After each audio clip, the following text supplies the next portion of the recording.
So hello guys, welcome to my new blog. তো আজকে যাবো আমরা ম্যাচ দেখতে।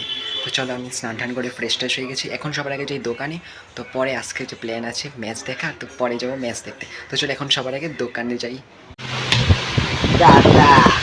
সো তো গাইস, এখন আমি ঘরে চলে আসছি। তো চলো এখন সবার আগে ব্রেকফাস্ট করে নিই। তো আজকে ব্রেকফাস্ট হচ্ছে রুটি, তড়কা আর পেঁয়াজ।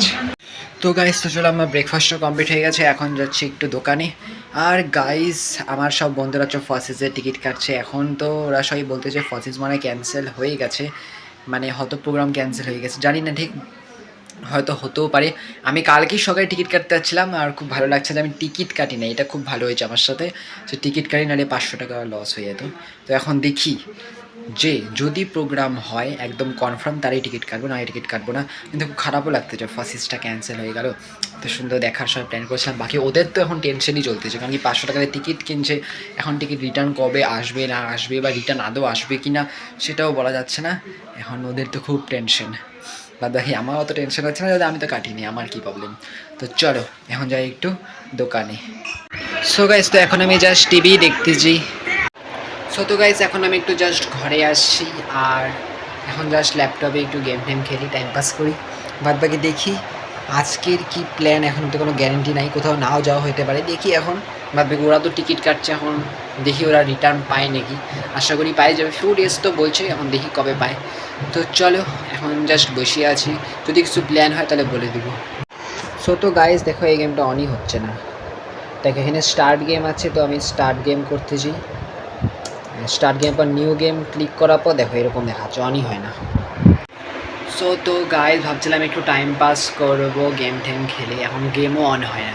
মানে স্টার্ট গেম দেখাচ্ছে, ওটা ক্লিক করার পর একদম ব্ল্যাক স্ক্রিন হয়ে যাচ্ছে, মানে অনই হয় না। কি বাজে গেম, অ্যাকচুয়ালি গেম বাজে না, কিন্তু এটা তো বুঝি না চলতেছে না কেন।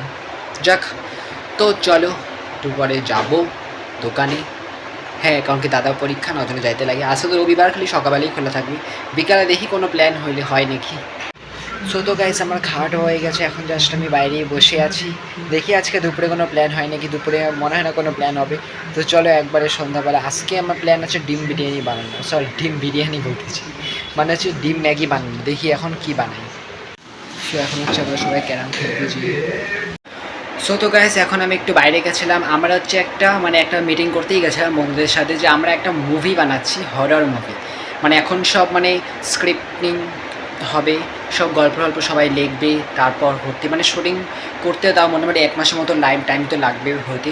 যবে হবে সেটা আমি বলে দেবো কী কী গল্প, সেগুলো তো একদম ওই মুভিতেই বলবো, কিছু বলবো না আমি। তো চলো এখন সবার আগে চা খাইনি।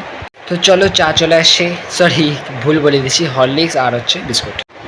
সো তো আজকে আমি ডিম বিরিয়ানি বলে দিচ্ছি, ডিম ম্যাগি আজকে বানাবো না, কারণ কি কয়েকদিন আগে ম্যাগি খাইছিলাম, আর রোজ দিন ম্যাগি তো আর ভালো লাগে না, এর জন্য আজকে ডিম ম্যাগি বানাবো না, ডিম ম্যাগি অনেক দিন বানাবো। আর ফার্স্ট তো ক্যান্সেল হয়ে গেল, এখন দেখি টাকা রিটার্ন পায় নাকি। বলছে আমার বন্ধুরা বললো 1 সপ্তাহ মধ্যে দিয়ে দেবে, আমি চাই 1 সপ্তাহের মধ্যে সবার টাকা রিটার্ন করে দেয়, কারণ কি 500 টাকা কোনো কম টাকা না, অনেক বেশি টাকা, 500 টাকা দিতে খুব বেশি কষ্ট লাগে ওই টাকা দিতে। টাকা দিয়ে সবাই কিনছে, কেনার পর যদি এখন প্রোগ্রাম না হয় তাহলে কতটা খারাপ লাগে। আমি কাটি নাই, কিন্তু আমার খুব খারাপ লাগতেছে ওদের জন্য। এর জন্য আমি চাই সবার টাকা দিয়ে রিটার্ন করে দেয়, বলছি 1 সপ্তাহের মধ্যে করে দিবে, কিন্তু আমি চাই যাতে সবার টাকা রিটার্ন করে দেয়। তো চলো, আজকে ব্লগটা ভালো লাগলে অবশ্যই লাইক করে দেবা, চ্যানেলটাকে সাবস্ক্রাইব করে দেবা। তো দেখা হবে গাইস নতুন ব্লগে, ততক্ষণের জন্য বাই বাই।